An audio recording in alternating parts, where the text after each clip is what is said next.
All right, if this is your first time watching, my name's Elliott. This is Rickety Ski Reviews. And today I am going to kind of take a time machine and go back. What we do here is go back.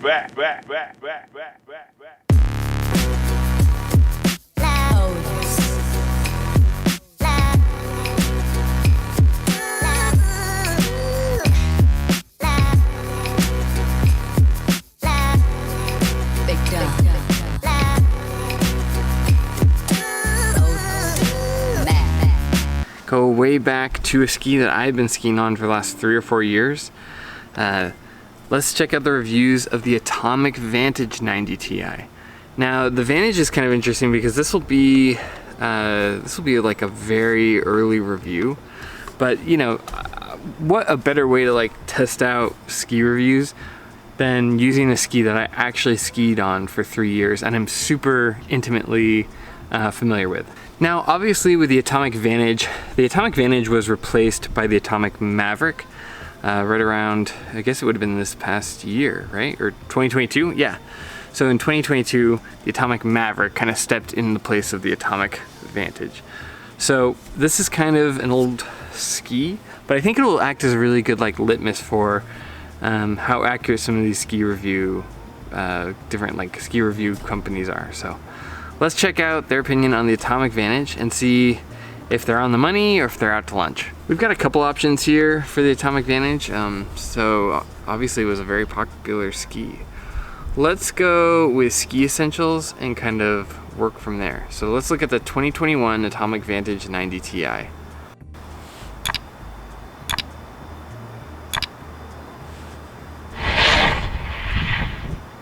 Hi skiers, I'm Jeff from SkiEssentials.com. Welcome to our 2021 ski test videos. Today we're talking about the Atomic Vantage 90 Ti. Atomic takes a little bit different direction with their all-mountain skis. The 90 Ti is, you know, one of the flagship models of the Vantage line, and it's going up against some popular skis out there. You know, I'm sure you can think of. That's true. The Atomic Vantage really was. I mean, this is pre-Ben Chetler, or at least like early Ben Chetler days. And the Atomic Vantage really was kind of the flagship, which is interesting in retrospect because now the Atomic Maverick, I mean, you see it, but it's less of a flagship for sure. Between the backland and the bent, it kind of almost gets lost in the wash.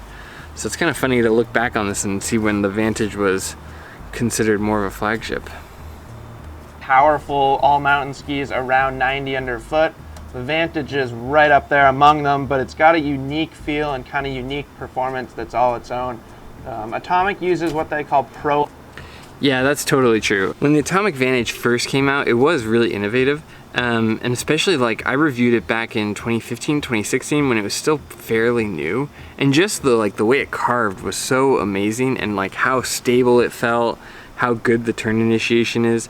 It's funny to see now how it kind of gets like, I don't know, it's the Atomic Maverick is not super as visible, I guess, from a consumer side as the Atomic Vantage was.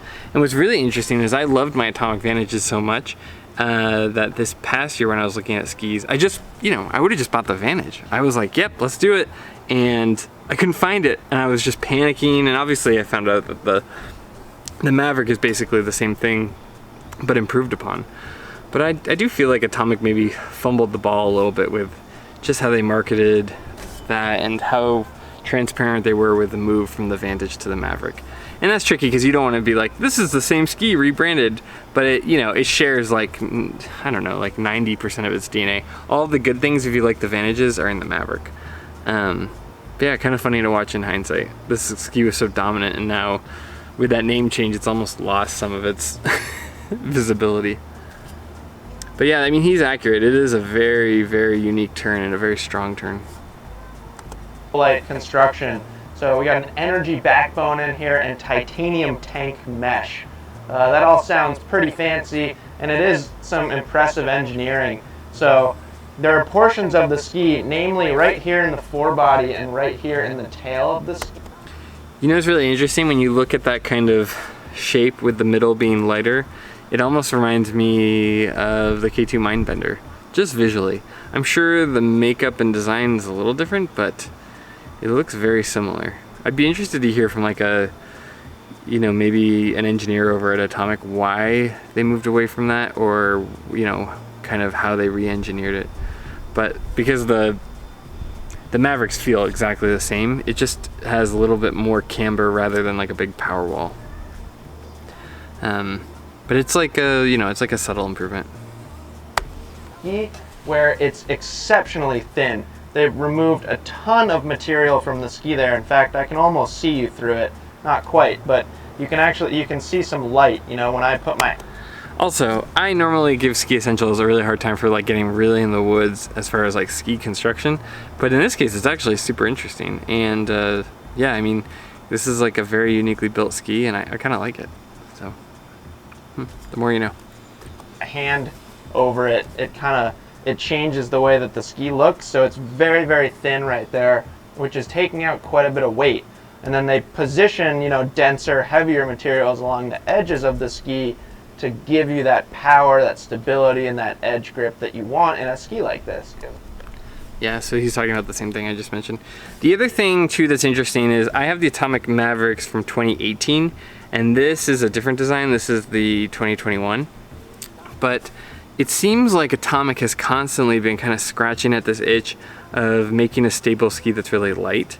And it's cool how they've kind of done that in the Maverick by, you know, adding camber and taking the weight away from that power wall. But what's really interesting here is to see how they try to do that, because with mine, they use Titanal in the mid and in the tail, and then it looks like almost like a carbon mesh in the tip. So it's kind of funny to just see like the evolution of this ski as it transitioned into the Maverick. Anyone who's had this specific gear Vantage, I know it's not that old, but if you've had any issues with that middle center or any kind of delaminating or the ski going stale, please leave a comment. I'd love to know.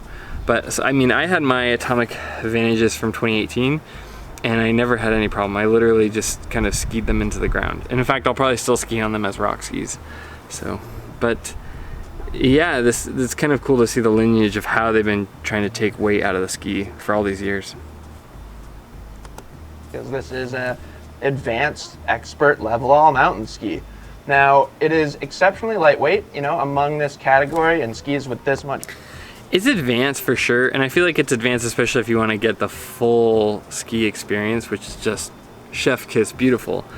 But I don't know, the Vantages were so light and they were so versatile that I kind of wonder if, in my opinion, I think an intermediate would be fine on it. That's just my opinion, but I think intermediate, kind of all ranges of intermediate would have been fine on it. I'd have no problem recommending this to people. This much power, it's very, very lightweight, and it also has a pretty darn stiff flex. So what happens when you have a ski that's lightweight, stiff, and torsionally stiff and responsive? Well, what happens is it is very responsive. So what's really cool about the Vantage...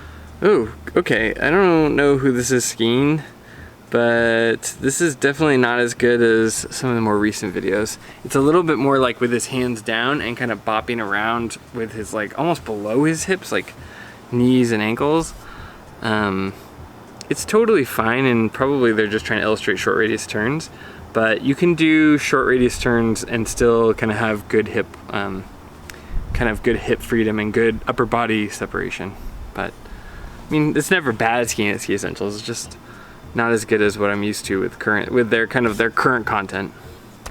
Vantage, and kind of what sets it apart from some of the competitor skis out there is this is one of the quickest in both its kind of edge to edge feel and also in...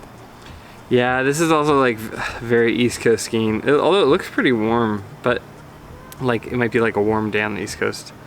But you see how those turns aren't rounded out completely, because it's like it takes so long sometimes for the edges to grab into snow that you don't get the full arc. But it's okay skiing. It's not as great as I would have expected, especially like knowing exactly what the ski can do. Like, show me a little bit more. The way that it responds to skier input. So when you... Yeah, see how they're kind of like pointing their knees, and they have their hands like kind of down at their hips. What's happening is their hands are so low and kind of in their way that they don't have room for their hips to kind of be free and get fully into the turn. So if you really want good upper body and lower body separation, keep your hands up here. It's not like the hands will make you a better skier, right? Because skiing is a lower body sport. But if your hands are in your way, it can make it so that your kind of mechanics will get in your way and you can't get that full kind of shape out of your turn or get that full upper body, lower body separation. But again, not bad skiing, but you know, definitely just a free tip, I guess. When you make a move with your body, the ski responds quickly and efficiently, which I think a lot of high-level skiers, a lot of precise high-level skiers will really, really enjoy. It's also got really good energy and snap. Yeah, you know the best part is like if you like the ski, it almost feels like a compliment. Like, oh, true experts will enjoy it. It's like, oh, thank you. You could just feel my ego being pumped up. Yeah, I do think that they'll enjoy it. I get that they were just trying to do short radius turns, but I don't feel like the Atomic Vantage, that's like where it really accelerates. I mean, it can do great short radius turns, but it's not like it's not where it like kind of shows off the most. Out of a carving turn. So when you're linking carving turns, that stiffness and the fact that the ski is kind of pretty darn light really snaps you nicely into the next turn. Now this shape isn't, you know, it's not geared towards soft snow, so to speak. You know, there's not. Yeah, I was just gonna say, they should really talk about its weak points, because it is really good in the powder, like for an all mountain ski. But if the snow gets really heavy, it can get hung up a little bit easier than some of the other skis I've tried. A very, very small kind of point against the Atomic Vantage. But, you know, if you're gonna talk about a ski, you gotta talk about all aspects of it. And like, if you were talking about like a K2 Mindbender or a Volcal Mantra, those really cut through diverse snow. Whereas the Atomic Vantage, it'll cut through it, but you really have to be loaded on that downhill ski if you wanna cut through kind of those more adverse conditions. Not that much rocker in this ski at all, and there's not that much early taper either. But the benefit when you take it off piste is because it's pretty light, you know, in this portion of the ski and back here too, you get really light swing weight. So that makes it easier to throw the ski side to side really quickly if you need to make. Dang, this is a good review. Yeah, that's totally on the money. That is really good. Yeah, because like when you're in the trees, you can hop between each section really freely because it doesn't have a ton of weight. It's also like, and maybe he'll talk about this, but what I would say too is it's also its edge to edge time is really quick, because just kind of the shape in that shovel, it allows you to go edge to edge really quick, so you're not kind of stuck on your turns when you're in the woods. The other thing I would say too is that because it's light, if you've got like West Coast powder, which maybe they're not talking about because they're on the East Coast, if you've got that West Coast light powder that's kind of airy and fluffy, because of the ski's shape and its lightness, it doesn't just sink to the bottom. It's really good at kind of floating on the top. So that's another thing I would mention. And I guess that's not really where they're at, so they wouldn't mention it, but that's something I noticed from skiing on it for 3 years. And skiing a lot. Like, I mean, we're talking like 60 days a year for 3 years. That's a lot of mileage on the skis. I brought my Atomic Vantages to REI, because REI, I normally do my own skis, but they give you like a free wax each year, like per member. So I was like, okay. What I'll do is I'll go at the end of the year and just throw some wax on them so I can store them for the summer. And the REI guy goes, we can't put those in the machine. I was like, what? He's like, the bases are too rough. So I had to like go get some P-Tech, scrape them down before they'd run them through the machine. I've never had that happen. And I beat up on those skis for sure. Like November, I took them in Sun Valley, way off trail. I don't know. They're tools, not jewels. Make some, you know, quick movements to get through a tight spot, through some trees, through some moguls, what have you. It does it really, really quickly. And it also gives you good. Dang, they were really desperate for ski footage. He's just standing on a cat track or something. He's not even like pressuring the boot. I mean, I know they can ski. I'm not suggesting that, but this is like really awkward ski footage. But I've done that too. I've like been out of footage and had more talking, so I'm like, okay, here's what the skis look like in the snow. It is tricky. Can't, you know. I understand. It is just kind of funny. Good feedback. Because there's not that much rocker, you have long effective edge, which some skiers will really like. Maybe others will want more rocker.